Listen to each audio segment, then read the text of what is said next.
Confermato il fermo per il 52enne che a Gizzeria ha ridotto in schiavitù una donna romena di 29 anni, la giovane e i bambini portati in una casa protetta. Il sindaco di Trebisacce denuncia l'assordante silenzio sull'ospedale della città ionica. Nonostante la sentenza del Consiglio di Stato, nulla è cambiato. Spunta una lettera inviata dal sindaco di Marina di Gioiosa Ionica al ministro Minniti nei giorni che hanno preceduto lo scioglimento del Consiglio Comunale. Presentato a Castrovillari il 10° rapporto sull'economia sommersa. In Calabria diminuisce il lavoro nero, ma aumenta l'incidenza dell'economia criminale.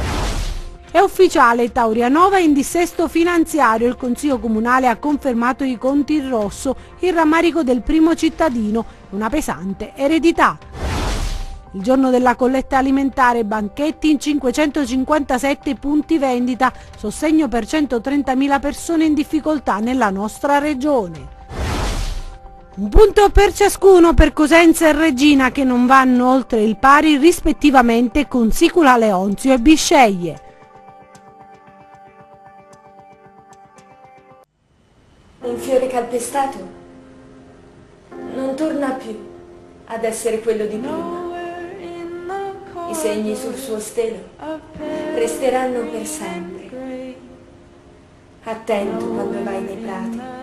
Un bocciolo si spezza e muore se viene preso dalla mano maldestra dell'uomo. Accarezzalo con cura.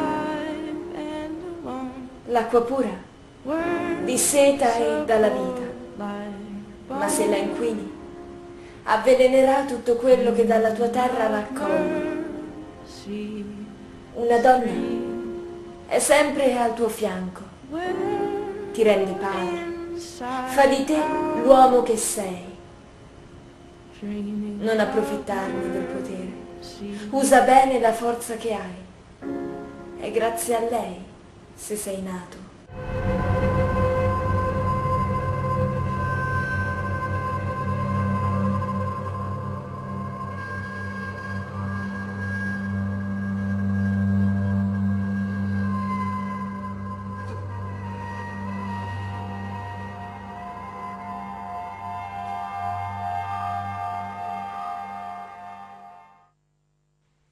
Buonasera da Anna Franchino e benvenuti a questa nuova edizione in diretta del nostro telegiornale. Quella che avete appena visto è la nostra copertina dedicata alla giornata internazionale contro la violenza alle donne. A proposito di storie malate, passateci il termine, ci spostiamo alla Mezzia Terme dove è stato confermato il fermo per il 52enne che a Gizzeria ha ridotto in schiavitù una donna romena di 29 anni. La giovane e i bambini sono stati portati in una casa protetta. Vediamo. Si aprono le porte del carcere per Aloisio Francesco Giordano, lo ha deciso il Tribunale di Lamezia Terme dopo l'interrogatorio di garanzia in cui il 52enne ha respinto le accuse. L'uomo deve rispondere di maltrattamenti in famiglia, riduzione in schiavitù e violenza sessuale pluriaggravata. Sono stati i carabinieri qualche giorno fa a scoprire la casa degli orrori in località Mortilla di Gizzeria. È qui che i militari hanno trovato legata al letto tra escrementi e cibi scaduti una 29enne romena. La donna non si lavava da un anno e da 10 era segregata nella baracca di cartone in cui avrebbe partorito senza assistenza medica 2 bambini. La più piccola era accanto a lei e piangeva. Il più grande, 9 anni, vestito di straccio e malnutrito, era in compagnia del padre padrone. È stato proprio l'aspetto del piccolo ad attrarre l'attenzione delle forze dell'ordine che si sono fatti accompagnare nella dimora dell'uomo. Di lui si dice che abbia origini nobili. Di certo nel 95 era stato condannato per gli stessi reati. La giovane donna liberata dai militari era stata la badante della compagna, poi deceduta, del 52enne. Aveva solo 19 anni e probabilmente non conosceva neanche bene l'italiano. La ragazza che ha vissuto un vero e proprio inferno di violenze fisiche, sessuali e privazioni materiali. Un caso su cui è intervenuta anche il sottosegretario Maria Elena Boschi. Una casa protetta accoglierà succederà alla donna e ai suoi bambini. Resta la domanda a cui gli inquirenti cercano di dare risposta. Possibile che nessuno sapeva? Perché si è taciuto così a lungo? La 29enne è vittima solo del carnefice che ne aveva fatto la sua schiava, o anche del silenzio, dell'omertà di chi, pur sapendo o avendo intuito, non ha parlato? Ed ora da Lamezia ci spostiamo a Cosenza, dove una panchina rossa come simbolo della lotta contro la violenza sulle donne campeggerà sull'area pedonale di Corso Mazzini per ricordare le tante donne vittime di violenza ed in particolare la collega Maria Rosaria Sessa, vittima di femminicidio. Sentiamo. Una panchina rossa nel cuore dell'isola pedonale di Cosenza, un posto in cui sedersi, riflettere e pensare, un simbolo per alzare l'attenzione contro la violenza sulle donne nel giorno in cui ricorre la giornata mondiale. La panchina rossa, donata da Caffè Aiello, ricorda innanzitutto Maria Rosaria Sessa, la giornalista calabrese di 27 anni uccisa nel 2002 dall'ex fidanzato. È stata collocata tra Corso Mazzini e Piazza Bilotti, uno dei luoghi più attrattivi della città, e vuole essere un messaggio forte per quanti passano e si fermano. Ricordare a tutti che la bellezza può salvare il mondo da ogni forma di violenza. All'iniziativa, promossa dal Circolo della Stampa di Cosenza e patrocinata dall'amministrazione comunale, hanno partecipato, oltre alle autorità politiche, militari e istituzionali del territorio, anche i genitori e i fratelli di Maria Rosaria Sessa. La cerimonia è stata resa ancora più emozionante dal lancio di tanti palloncini rossi e dagli intermezzi musicali a cura del coro polifonico del Liceo Musicale Lucrezia della Valle di Cosenza.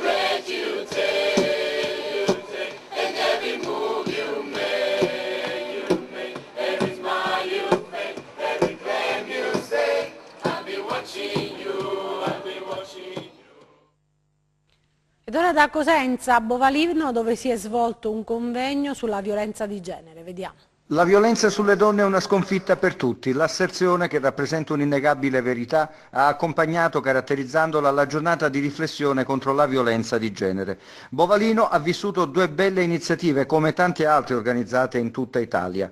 Su iniziativa del Movimento Nuova Calabria, al mattino nei locali dell'Istituto Superiore Scientifico La Cava, dopo i saluti della dirigente scolastica Utelitano, del sindaco di Bovalino Maesano, del vescovo di Locri Geraci Oliva, i ragazzi della scuola hanno rappresentato L'amore non fa male, un musical da loro stessi curato. Nel pomeriggio l'apertura dei lavori di un convegno sempre organizzato da Nuova Calabria sul tema violenza di genere, quale impegno a fare rete. Dopo l'introduzione del presidente del movimento Bruno Squillaci si sono alternati esperti e politici. La dottoressa Sandra Polimeno dell'ASP di Reggio ha discusso della violenza di genere, delle sue tipologie, delle modalità e delle conseguenze della stessa. Gli psicologi Giulia Manglaviti e Luca Barile si sono soffermati sulla violenza di genere e le radici culturali che la producono. Presente anche Emanuele Orlando del sindacato di polizia SIUP, che ha parlato dell'importanza della rete del territorio per arginare gli effetti di questo grave fenomeno. Infine la parola ai politici. Erano presenti Wanda Ferro, Sinibaldo Esposito e Nicola Irto, da tutti e tre l'illustrazione dei percorsi di legge che il Consiglio regionale sta cercando di varare. Bella e significativa anche l'idea dell'amministrazione cittadina, che nella villa comunale di Bovalino ha deciso di mettere in posa una panchina rossa contro l'indifferenza. Consentiteci un piccolo commento. Chapeau.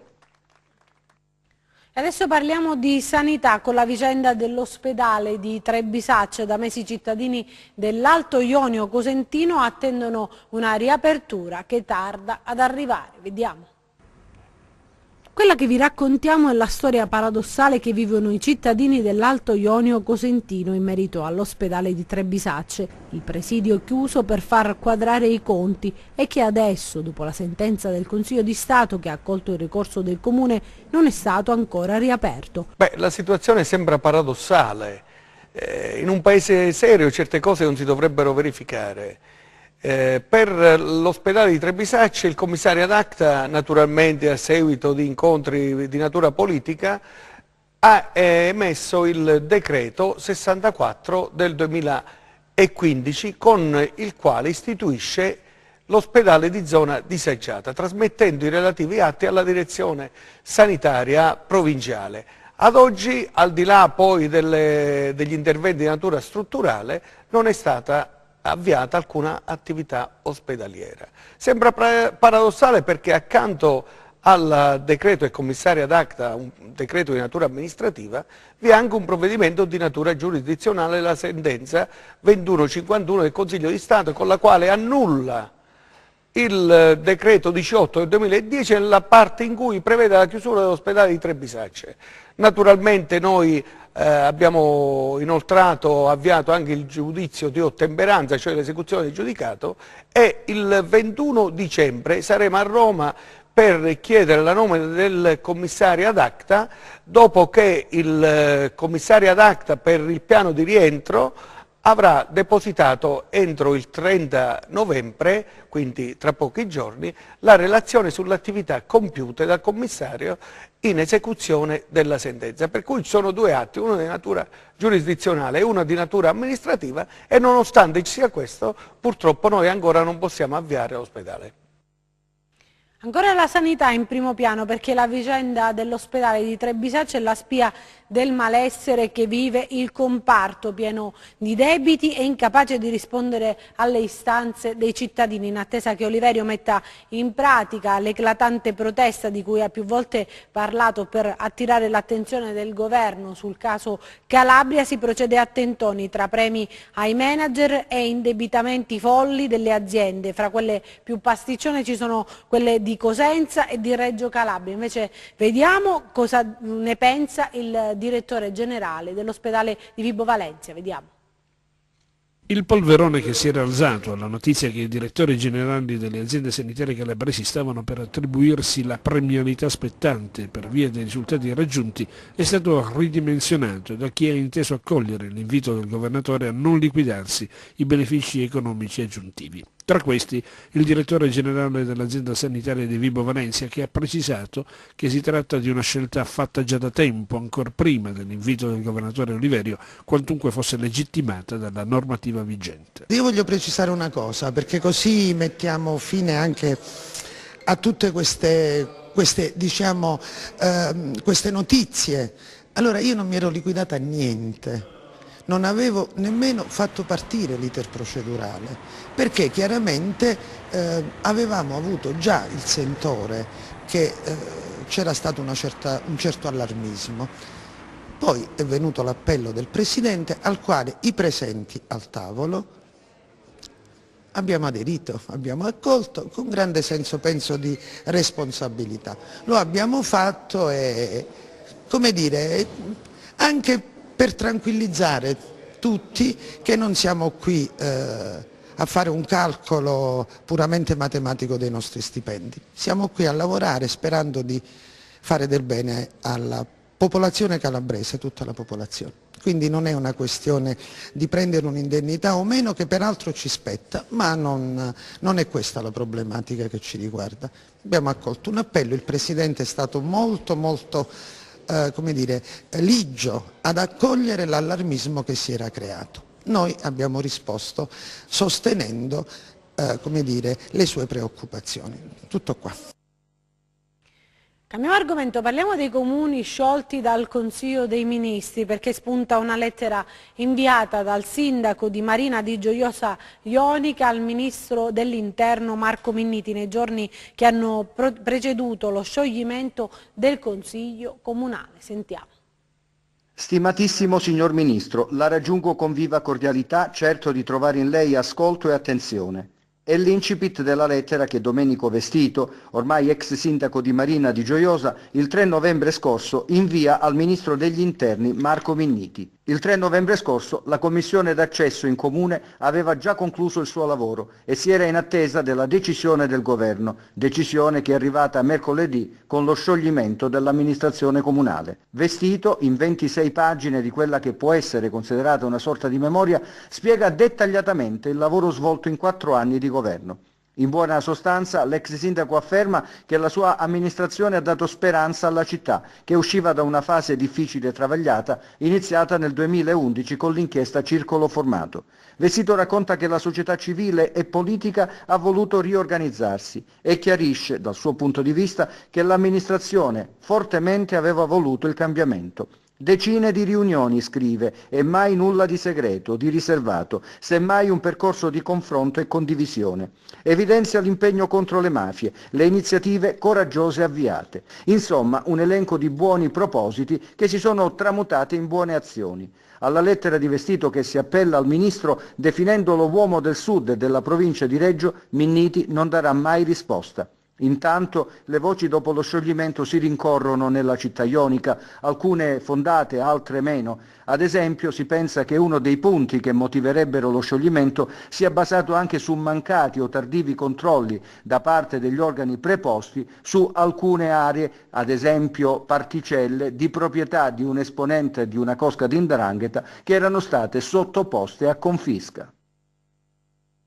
A Castrovillari adesso, dove è stato presentato il 10° rapporto sull'economia sommersa e il lavoro irregolare, il primo rapporto sull'economia criminale. In Calabria diminuisce il lavoro nero, ma l'economia criminale incide pesantemente sullo sviluppo del nostro territorio. Sentiamo.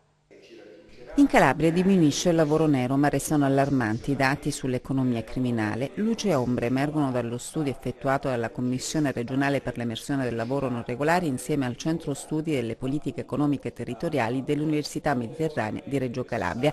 A Castrovillari presentato il 10° rapporto sull'economia sommersa e il lavoro irregolare e il primo rapporto sull'economia criminale. Nonostante la crisi, dunque, la Calabria è in controtendenza sul versante del lavoro nero, che si riduce dalle 210.000 unità del 2004 alle 142.000 del 2016. L'economia sommersa in Calabria vale 5 miliardi e 200 milioni annui. Ad incidere pesantemente sullo sviluppo della regione inoltre anche l'economia criminale. L'economia criminale di norma si interpone fra un'economia legale alla quale tenta di sostituirsi perché pulisce meglio il denaro sporco, per capirci, e quindi si incunia in questa situazione, che è cosa diversa dallo stesso lavoro sommerso. Naturalmente 17 miliardi in assoluto sono gli elementi di aziende addirittura al 100% illegali. L'ampiezza dell'economia in nero a livello nazionale oscilla tra un minimo di 255 miliardi di euro e un massimo di 275 miliardi. Una cifra enorme, è stato sottolineato, capace di risanare il bilancio dello Stato e, per quanto riguarda la Calabria, di ripianare il deficit del settore sanità. Per vincere appunto il fenomeno delinquenziale in Calabria, a mio parere, occorrono seri interventi in materia di occupazione, in materia di impegno culturale. Combattere la piaga del lavoro nero è una battaglia di civiltà. Su questo molto è stato fatto, ma ancora molto rimane da fare. Investire in politiche di contrasto al sommerso dunque porta un triplice effetto: si restituiscono diritti ai lavoratori invisibili, si afferma e si diffonde la cultura della legalità e si portano risorse radiali aggiuntive alla regione e ai comuni. A Taurianova adesso, dove il Consiglio Comunale ha dichiarato il dissesto finanziario e certificato il default dell'ente.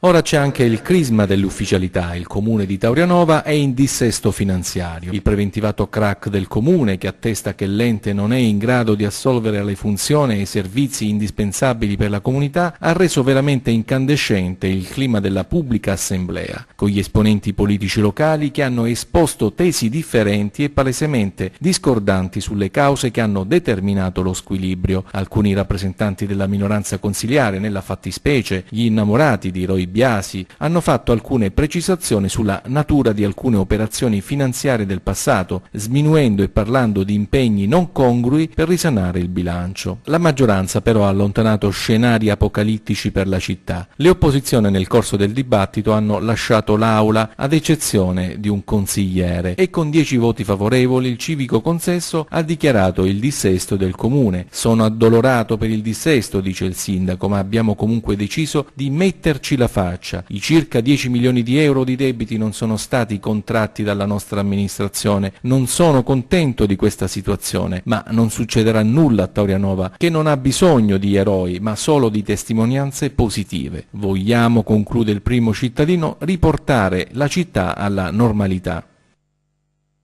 Adesso i nostri 100 secondi di cronaca. Alcuni colpi di pistola sono stati esplosi a Rombiolo nel Vibonese contro un imprenditore agricolo di 40 anni mentre era alla guida della propria automobile. Tutti i colpi sono andati a vuoto. L'imprenditore ha denunciato l'episodio ai carabinieri che hanno avviato le indagini. Gli inquirenti ritengono che possa trattarsi di un avvertimento lanciato al quarantenne per questioni che sono ancora in corso di accertamento. Continua il piano straordinario di controllo nel Cosentino predisposto dal questore Giancarlo Conticchio. I servizi cosiddetti ad alto impatto sono finalizzati a prevenire e contrastare i reati predatori e dare un immediato riscontro alle richieste di sicurezza della collettività. Così, grazie alle segnalazioni di un cittadino, gli agenti della mobile e delle volanti hanno sventato una rapina. 4 persone sono state trovate in possesso di oggetti atti ad offendere di un passamontagna. Dopo i controlli, 4 sono stati denunciati in stato di libertà per tentata rapina. Erano a bordo di uno scooter quando, per causa in corso di accertamento, sono andate a sbattere contro un'automobile. È successa a Vibo Valentia, in pieno centro. 2 ragazze che viaggiavano sul mezzo sono rimaste ferite e sono state soccorse dal personale del 118 e trasportate al pronto soccorso dello Iazzolino. Un commerciante 31enne di Mesoraca nel Crotonese è stato arrestato dopo che i carabinieri della locale stazione lo hanno trovato in possesso di circa 20 grammi di cocaina e altri 65 di marijuana, 25 grammi di sostanza da taglio, una somma di 9.000 euro, 2 bilancini di materiale per il confezionamento della droga. Carenza idrica a Cosenza, disagi soprattutto nel popoloso quartiere di Via Panebianco, dove l'acqua arriva per una sola ora al giorno, residenti esasperati. E oggi è anche il giorno della colletta alimentare. In 157 punti vendita calabresi sono stati allestiti i banchetti del Banco Alimentare per raccogliere generi a lunga conservazione da distribuire alle 130.000 persone in difficoltà. Cresce la povertà, ma ancora troppe persone voltano il capo dall'altra parte ignorando il problema. Basterebbe un piccolo sforzo. Ci racconta tutto Gianluca Pasqua, sentiamo. Se i calabresi donassero in cibo una minima percentuale di ciò che hanno speso nel Black Friday, sarebbero soddisfatte le esigenze di molte famiglie. Perdonateci il sarcasmo, ma è ciò che viene in mente quando si vede tanta gente dribblare con eleganza o in qualche caso con fastidio i volontari che partecipano alla colletta alimentare. Per fortuna però la maggioranza delle persone è sensibile ai bisogni altrui e comprende il significato della giornata acquistando prodotti da destinare al banco alimentare. Beh, sta andando bene, abbiamo iniziato da circa 2 ore, per ora procede abbastanza bene, sembra che ci sia un riscontro abbastanza positivo da parte del pubblico. Che oggi siamo presenti comunque in vari punti vendita qui a Cosenza e quindi magari oggi sono già stati informati e quindi hanno già effettuato la loro donazione in altri punti vendita o magari non ci vogliono ascoltare, magari ci dicono che vanno di fretta, ecco, hanno poco tempo da dedicarci. Il Banco Calabrese assiste più di 130.000 persone attraverso le 5 strutture provinciali e quasi 700 strutture caritative convenzionate. Il numero degli indigenti è in crescita, cambiano anche i profili. Ci sono gli anziani che non riescono a far fronte alle spese e tagliano dal bilancio familiare le voci riguardanti le cure mediche e gli alimenti. Ci sono gli over 40 che hanno perso il lavoro o hanno affrontato un divorzio con tutto ciò che ne consegue. E le giovani coppie con figli da far crescere. Sono i bambini la categoria da tutelare maggiormente. C'è chi ha destinato abbastanza e ci ha sorpreso, siamo rimaste anche noi abbastanza stupite, c'è chi magari un pacco di pasta o un pacco di zucchero però è sempre ben accetto, insomma, va alle famiglie bisognose, quindi ognuno dona quel che può.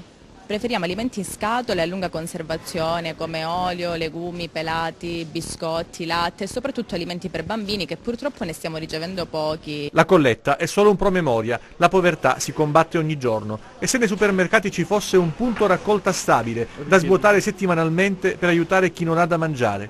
Proponiamo l'idea che sembra piacere. Sì, dare qualcosa è sempre buono, quindi quando ho la possibilità mi prodigo in queste cose. Io ho preso 2 pacchi di pasta, lo zucchero e la farina, che credo siano elementi essenziali per almeno il primo sostentamento. Adesso parliamo di sport perché pareggiano Cosenza e Reggina, ma ci spiega di più Gianluca Pasqua in studio con noi.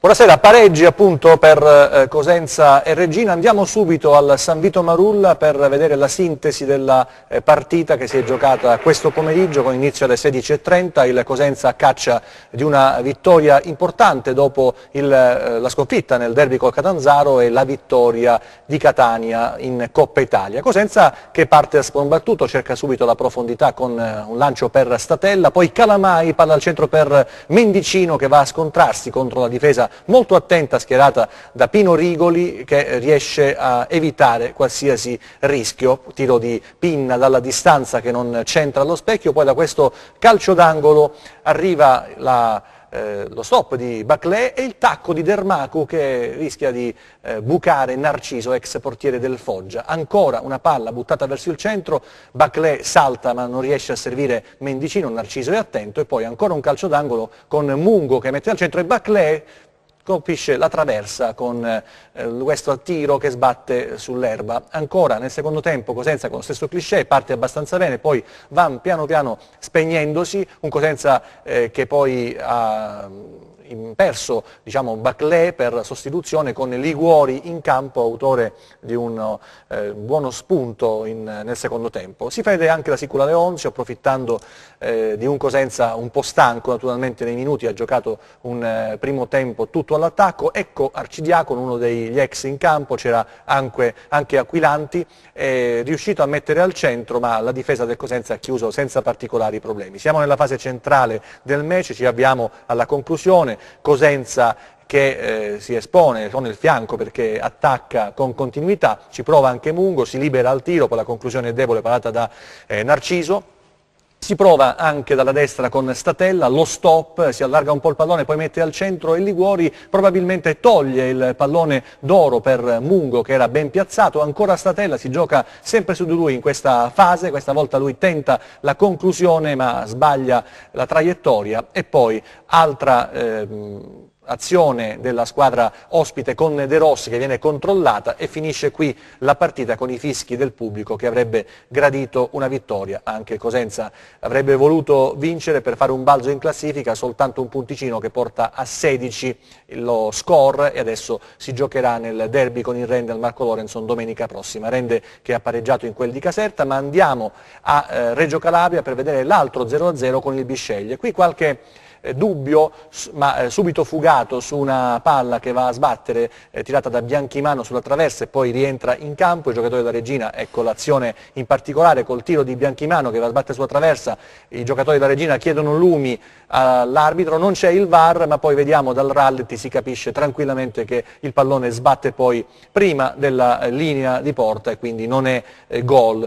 Un Bisceglie che cresce piano piano, Reggina che cerca di trovare il gol del vantaggio nei primi minuti, Bisceglie che poi con Partipilo prova questo tiro a giro che non impegna Cucchietti, poi ancora più difficile invece questo tiro di Lugo Martinez che sbatte sull'incrocio dei pali a Cucchietti ormai battuto. Ancora Bisceglie che prende coraggio, petta dalla distanza, Cucchietti che si tuffa e sbroglia, e ancora la squadra pugliese che si fa vedere anche nel secondo tempo. Poi nella parte finale di nuovo la Reggina sugli scudi che prende il sopravvento, c'è un'altra punizione sempre di Lugo Martinez che è un invito a un colpo di testa che non riesce per la verità, e poi la Reggina che prova con un calcio di punizione, chiede un fallo di mano e quindi un calcio di rigore per questo tocco, ma rischia tantissimo su Montinaro che ha la porta vuota con Cucchietti fuori, ma fortunatamente per la Reggina sbaglia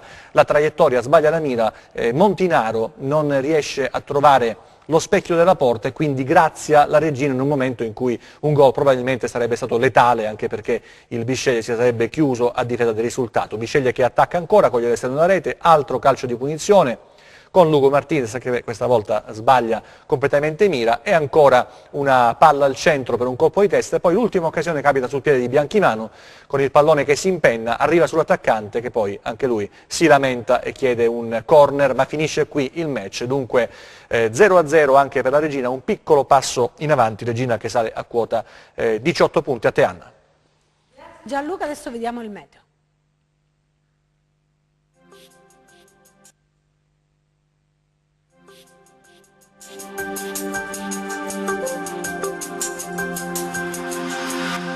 Ben ritrovati da meteoincalabria.it. ce la fa a prendere. Tempo via via in peggioramento nelle prossime ore per l'arrivo domani di una perturbazione dal nord Europa alimentata da aria più fredda. Tra domenica e lunedì infatti si avrà una sensibile diminuzione delle temperature ed il ritorno della neve sui monti. Domani nuvolosità diffusa sul Tirreno con rovesci sparsi, sullo Ionio invece poco o parzialmente nuvoloso con bassa probabilità di piogge. Nel pomeriggio sera generale diminuzione delle temperature con nevicate sulle vette. Vediamo ora come si comporteranno mari e venti. Domani agitato il Tirreno, mosso lo Ionio, venti moderati da quadranti occidentali. Per ulteriori dettagli vi invito a consultare il nostro sito web www.meteoincalabria.it. Per oggi è tutto, grazie per la cortese attenzione, appuntamento a domani. È tutto, finisco qui, grazie per averci seguito e buon weekend, arrivederci.